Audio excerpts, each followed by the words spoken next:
बहना, कितने दिनों बाद तुम यहाँ आई हो। अपने भ्राताओं से मिलने का मन नहीं करता था क्या तुम्हारा? चलो भीतर चलकर आराम से बात करते हैं।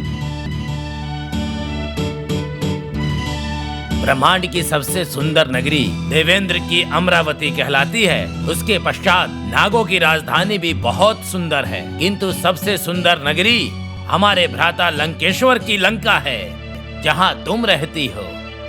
अपने भ्राताओं का ये छोटा सा महल तुम्हें कैसा लगा? महल तो सुंदर है, किंतु इसकी बनावट में मुझे कुछ कमी लग रही है। इसमें कुछ त्रुटियां स्पष्ट रूप से दृष्टिगत हो रही हैं। क्या कह रही हो? इसकी बनावट में कोई कमी रह गई है? हाँ भैया, क्या इस महल की बनावट वास्तुशास्त्र के अनुसार है? क्या इसकी भूमि पूजन से पहले ग्रहों की स्थिति देखी गई थी? नियमों का पालन हुआ क्यों था? बहन, ऐसा क्यों पूछ रही हो? हमें तो इस विषय में कुछ भी ज्ञात नहीं है। हमारे यहाँ महल बनाने वाले सबसे कुशल कारीगरों को बुलाया गया था और उन्होंने उचित मुहूर्त देख के ही शुरू किया था। उन्होंने जो उचित समय बताया था उसी समय में हमने देव पूजा भी की थी, ये सत्य है।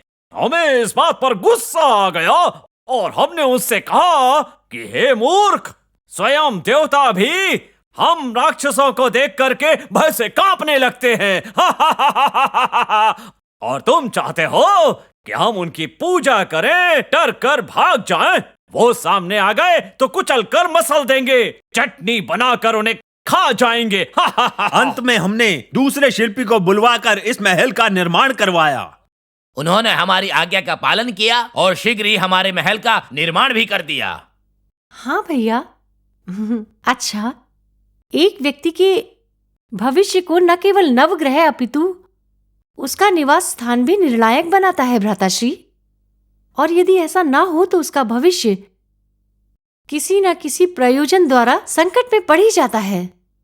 इसीलिए भैया रावण शास्त्रों का आजीवन पालन करते आए हैं। भैया ने प्रत्येक भवन को शास्त्रों के अनुसार ही निर्मित करवाया है। यहाँ तक कि देवताओं का आशीर्वाद भी नहीं है। उसके पश्चात भी हम असुर तीनों लोक पर राज्य कर रहे हैं। क्या ये कम है? वास्तुशास्त्र के नियमों को हम इस तरह नकार नहीं सकते। हर प्रकार से हमें अपने निवास स्थान को सुरक्षित और संपन्न बनाने का प्रयास सदैव करते रहना चाहिए भ्राताश्री। शूर्पणखा, वास्तु का क्या अर्थ है? वास्तु का तात्पर्य भूत पुरुष से है। क्या कहो? भूत पुरुष? हाँ भ्राता, शिव भगवान और अंधकासुर के बीच युद्ध हो रहा था। तब भगवान शिव के माथे से पसीना भूमि पर गिरा, जिससे तीनों लोकों को निगलने की शक्ति रखने वाला राक्षस उत्पन्न हुआ। उस राक्षस ने भगवान शिव के आदेश पर अंधकासुर का वध किया और रक्त की एक बूंद नीचे गिरे बिना पी गया। बहना, उसके पश्चात क्या हुआ? उसके बाद शिव की तपस्या कर अनेक वर्षों तक आकाश में उपद्रव करता रहा। उससे भयभीत होकर देवताओं ने श्रीखंड रुद्र भगवान की प्रार्थना कर उनकी विनती की, श्रीखंड रुद्र हमसे प्रसन्न हो। उन्होंने उस भूत को नष्ट कर दिया? नहीं, उन्होंने अपनी संपूर्ण शक्ति से एक आश्चर्यजनक माया का निर्माण किया और उस माया को शिव ने अपनी शक्तियां दी। शिव शक्तियों से युक्त उस माया ने भूत को अपने वश में कर लिया और उसे पृथ्वी पर फेंक दिया और उसके ऊपर ही देवताओं का निवास स्थान बना। ऐसा करने से उसका नाम वस्तुस्थल प्रचलित हुआ। कालांतर में यही वस्तुस्थल वास्तु के नाम से विख्यात हुआ और धीरे धीरे ये शास्त्र में सम्मिलित होता गया। वास्तु शास्त्र की महत्ता युगों युगों तक बनी रहेगी। वास्तु बिना निर्माण निराधार है। अच्छा, इसका और ग्रह निर्माण का आपस में क्या संबंध है? भैया, उस भूत पर देवताओं का वास होने के कारण वो पुनीत और पावन हो गया। अतएव उसके स्नान, भोजन और पूजन करने के समय के भीतर यदि उस भूमि की पूजा कर दी जाए तो वो पवित्र हो जाती है। बहन, उन शास्त्रों के अनुसार इस महल में क्या कमी रह गई? क्या कमी रह गई? भ्राता, महल का द्वार पूर्व की ओर होना चाहिए, किंतु ये द्वार उत्तर पूर्व दिशा की ओर स्थित है। और जो स्थान कूड़े के लिए होना चाहिए उस स्थान को तो आप लोगों ने सुसज्जित करके रखा हुआ है। और जहाँ भोजन का स्थान होना चाहिए वो पूजा का नहीं, अग्नि का मूल स्थान है। वहाँ पूजा घर क्यों है? ऐसी वृद्धि कैसे आएगी? ऐसे में तो केवल विध्वंस ही होगा। विद्रोह को किसी प्रकार नहीं रोक पाएंगे। शूर्पणखा, क्या तुम सत्य कह रही हो? यदि ऐसी बात है तो इस कला का जानकार एक शिल्पी कैसे इस भवन का निर्माण कर सकता है, ये तो बताओ बहन। कैसे बना सकता है, क्यों बनाया गया, ये तो शिल्पी ही बता सकता है। भ्राता, शिल्पी को तुरंत बुलाइए। मैं उसे शीघ्र ही बुलवाता हूँ। भाई तुम जाओ और उस शिल्पी को पकड़कर यहाँ लाओ। भ्राताश्री, मैं अभी लेकर आता हूँ। शूर्पणखा, हमने तो इसके बारे में कभी भी नहीं सुना था। वास्तु का ज्ञान हमें आज ही मिला। भ्राता, इस संसार की प्रत्येक कला के अपने ही रहस्य हैं। अगर हमें उन रहस्यों का उचित प्रकार से ज्ञान हो जाए तो हम भ्राता रावण की भांति ही महान हो जाएंगे और समृद्धशाली भी। भ्राता, शिल्पी को लेकर आ गया। महाराज की जय हो। यही है, इस भवन का मुख्य शिल्पकार यही है। शिल्पकार, क्या तुमने इस महल का निर्माण वास्तुशास्त्र के अनुसार ही किया है? जी हाँ, क्या आपको संदेह है? शास्त्रानुसार ही निर्माण किया है।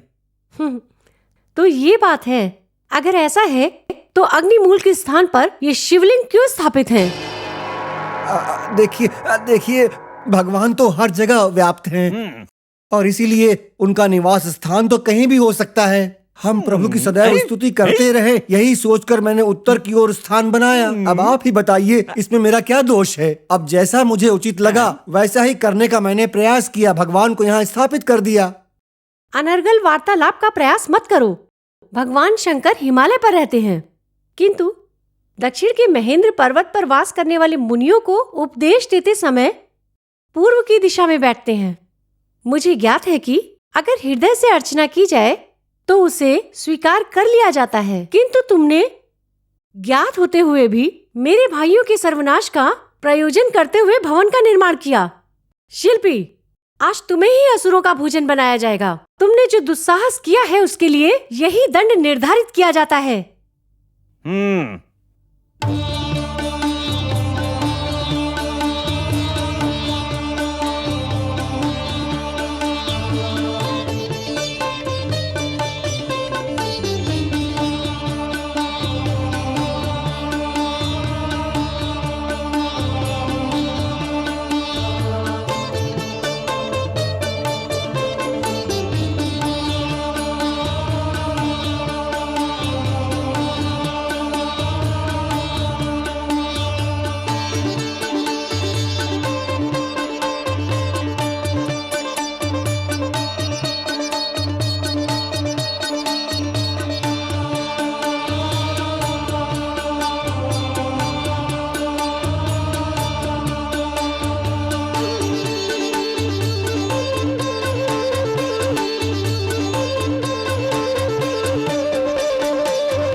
शिल्पकार, तुमने जो किया है उस अपराध के दंड के अनुसार आज तुम्हें हमारे इन असुरों की भूख मिटानी पड़ेगी। तुम्हें ये दंड देने का प्रयोजन ये है कि राज्य के अन्य शिल्पकार इससे शिक्षा लें और समझे कि असावधानी से किए गए कार्य के दूरगामी परिणाम क्या हो सकते हैं। इसलिए दंड आवश्यक है। तुमने विचार किया था तुम्हारी निश्चिंतता से इनकी मृत्यु भी हो सकती थी, किंतु तुमने अपने कार्य के साथ छल किया है। परिणाम स्वरूप तुम्हें इन राक्षसों का भोजन बनना पड़ेगा। आगे बढ़ो असुरों, अपना कार्य करो जाकर और इस धूर्त शिल्पकार को अपना भोजन बनाओ।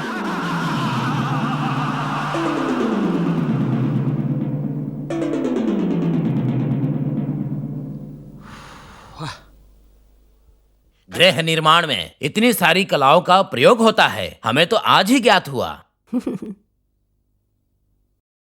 भ्राता, आप लोगों ने महल बनवाने में शीघ्रता दिखाई, अन्यथा हमारे मामा मयन को बुलाया होता तो उन्होंने स्वयं ही दिशाओं का विचार करते हुए आपके लिए एक सुंदर महल बना दिया होता। सही कह रही हो बहना। बना तो देते, लेकिन छोड़ो, अब इस महल का क्या किया जाए, पहले ये तो बताओ। अपने सैनिकों को आदेश देकर तोड़वा देते हैं। हाँ, अब इतनी शीघ्रता मत दिखाइए। मामा मैन को बुलाइए। वो सारा वास्तु सभी दिशाएं देखकर सब कुछ ठीक कर देने की क्षमता रखते हैं। तुम सत्य कह रही हो बहना। मामा मयन हमारे साथ छल किया गया है। एक कपटी ने ये दोषयुक्त महल का निर्माण किया है। आप आइए और आकर यहाँ हमारी सहायता कीजिए। पधारिए मामा श्री। क्या कारण है कि खर मुझे बुला रहा है? नारायण नारायण आइए नारद जी। नारायण। त्रिलोक संचारी, आपके चरण कमलों में मेरा कोटि कोटि प्रणाम। दक्षिण लंका के शिल्पी, विश्वकर्मा के पुत्र, तुम्हारी ख्याति सदैव बढ़ती रहे, मेरा आशीर्वाद है। धन्य हुआ। अच्छा, यह बताओ, दंडकारण्य में कर्ण महल में अचानक आगमन का कोई मुख्य उद्देश्य है क्या? त्रिलोक में पूज्य नारद जी, आप तो जानते हैं कि रावण मेरा भांजा है। उसकी मासी के पुत्र ने मुझे अचानक यहाँ बुलाया है। अवश्य अवश्य। आपको तो ज्ञात ही है कि यहाँ के राजा हैं खरदूषण। खरदूषण से मिलकर ही मुझे ये ज्ञात होगा कि मुझे यहाँ पर किस कारण से बुलाया गया है। अच्छा, आप यहाँ कैसे? मुझे उनके दर्शन किए बहुत समय हो गया था। सोचा कि मिलकर उन्हें आशीर्वाद दे दूं। एक बात बताओ मायान, एक शंका है। उनकी इच्छा हो तो इच्छा अनुसार वो किसी समय भी आपके पास आ सकते हैं। तो उन्होंने आपको यहाँ पर क्यों बुलाया है, यही जानना चाहता हूँ।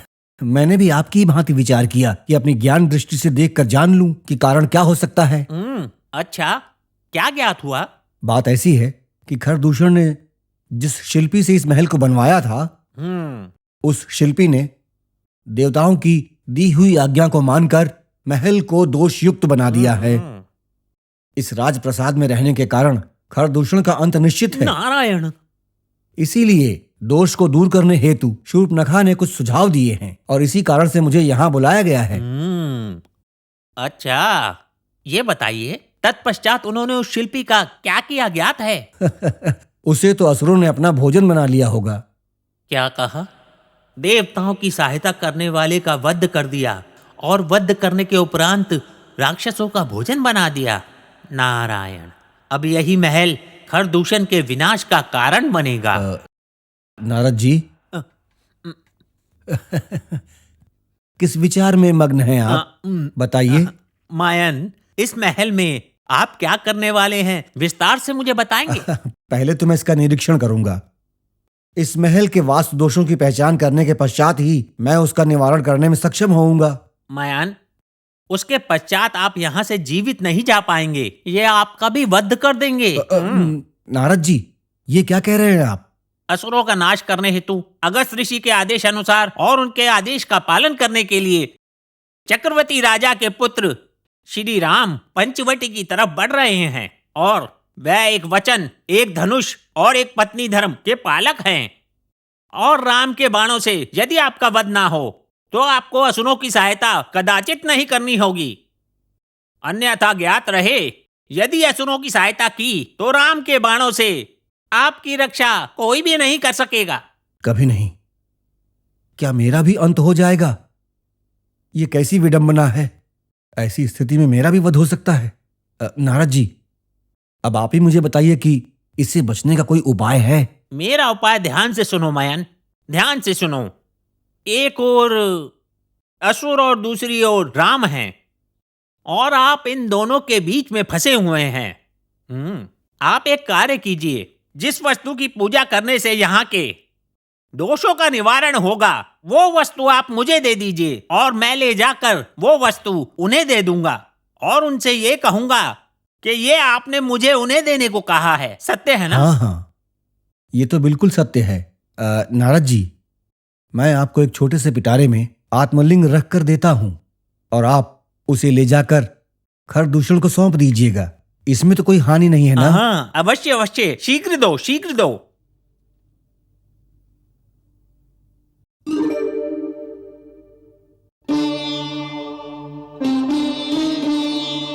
ये आत्मलिंग है।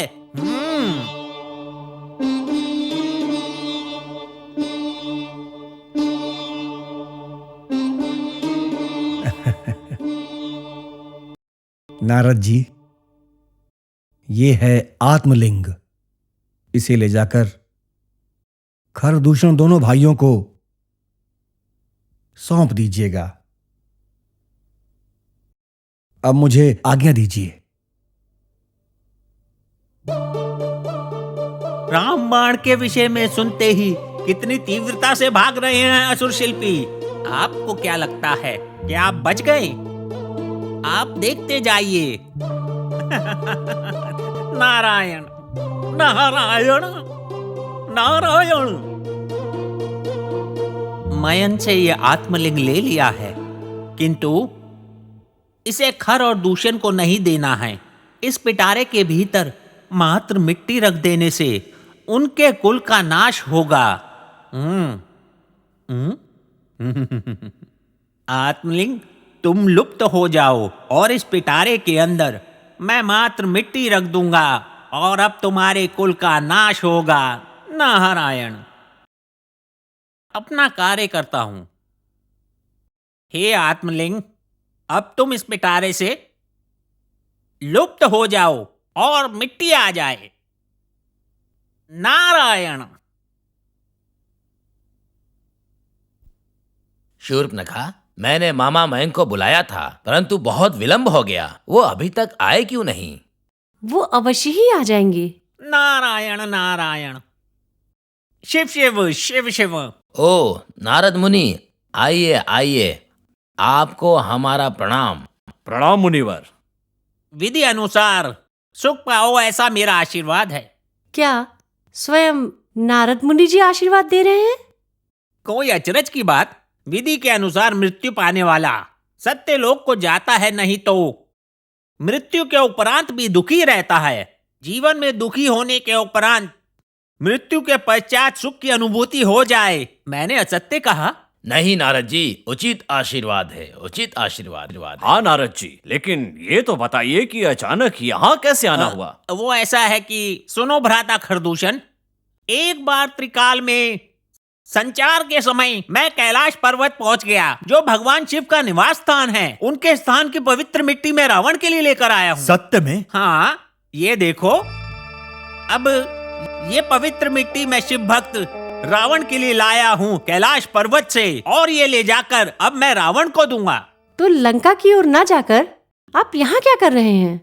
मैं रावण से भेंट करने जा ही रहा था, परंतु मार्ग में मुझे आपके मामा मयन शिल्पी मिल गए और उन्होंने मुझसे आग्रह किया कि मेरे भांजे के महल में अधिक दोष है और इस मिट्टी की पूजा खरदूषण यदि प्रतिदिन करेंगे तो उनके महल के दोषों का निवारण हो जाएगा और वे सुख शांति से निवास कर पाएंगे। तो यदि आप इस मिट्टी को रखना चाहते हैं तो आप रख सकते हैं, नहीं तो मैं रावण को देने के लिए जा ही रहा हूँ। तत्पश्चात आपको ये नहीं मिल पाएगी, तो मेरा आपसे ये निवेदन है कि आप इसे रख लीजिए। इस मिट्टी की पूजा से सारे कष्टों का निवारण होगा, और यदि आपको इस मिट्टी की आवश्यकता नहीं है तो ये मैं चला रावण को देने। नारद मुनि, रावण भ्राता तो तपस्वी हैं। उन्होंने अनेकों तप करके शिव से सैकड़ों वरदान मांग रखे हैं। उन्हें इस मिट्टी की क्या आवश्यकता होगी? क्यों ना आप ये मिट्टी हमारे इन भाइयों को दे दीजिए, आपकी अपार अनुकंपा होगी। शूर्पनखा, मुझे ज्ञात था कि आप ऐसा ही कहेंगी। भ्राता खर, इस शिवलोक की मिट्टी को आप ले लीजिए। नारायण, मैं जिस कार्य हेतु यहाँ आया था वो संपन्न हुआ। शिव शिव, अब मैं प्रस्थान करता हूँ। नारायण नारायण।